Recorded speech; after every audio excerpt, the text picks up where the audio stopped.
അലോസരപ്പെടുത്തിയിട്ടുണ്ട്. അതിൽ നിന്നുണ്ടായിട്ടുള്ള ഒരു പ്രതികരണമാണ് അദ്ദേഹം ഇന്ന് എനിക്കെതിരായി നടത്തിയിട്ടുള്ളത്. ഞാൻ RSS ആണ്. അദ്ദേഹത്തിന്റെ സർട്ടിഫിക്കറ്റ് വേണം എനിക്ക്. എൻ്റെ രാഷ്ട്രീയ പ്രവർത്തനം, അദ്ദേഹത്തിന്റെ രാഷ്ട്രീയ പ്രവർത്തനം നേരിട്ട് അറിയാവുന്ന ഒരാളാണ് മലപ്പുറം ജില്ലയിലുള്ളത്.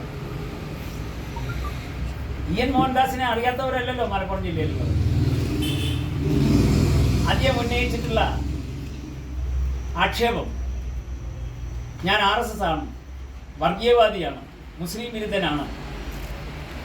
ഏതെങ്കിലും മതവിശ്വാസി അദ്ദേഹമല്ലാതെ മറ്റാരെങ്കിലും പറയുമോ? ഏതെങ്കിലും നിങ്ങളുടെ രാഷ്ട്രീയ പ്രതിയോഗികളാണെങ്കിൽ പോലും ഏതെങ്കിലും മുസ്ലിം ലീഗിൻ്റെ നേതാവോ മുസ്ലിം ലീഗിൻ്റെ പ്രവർത്തകനോ EN മോഹൻദാസിനെതിരെ ഞാൻ RSS ആണ്, ഞാൻ മുസ്ലിം വിരുദ്ധനാണ് എന്ന് ആക്ഷേപിക്കില്ല എന്നാണ് ഞാൻ കരുതുന്നത്.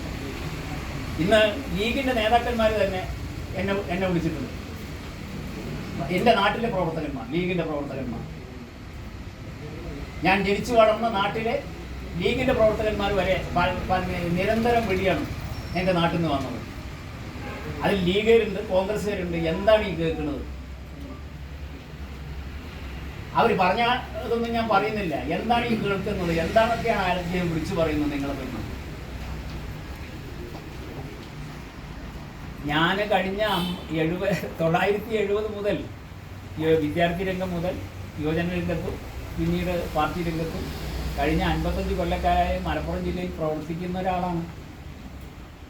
RSS രാഷ്ട്രീയത്തെ, സംഘപരിവാറിൻ്റെ പ്രത്യയശാസ്ത്രത്തെ അതിനെതിരെ അതിശക്തമായ ആശയസമരം നടത്തുന്ന മലപ്പുറം ജില്ലയിൽ ആ ആശയസമരത്തിന് നേതൃത്വം കൊടുക്കുന്ന ഒരു പാർട്ടി പ്രവർത്തകനാണ് ഞാൻ.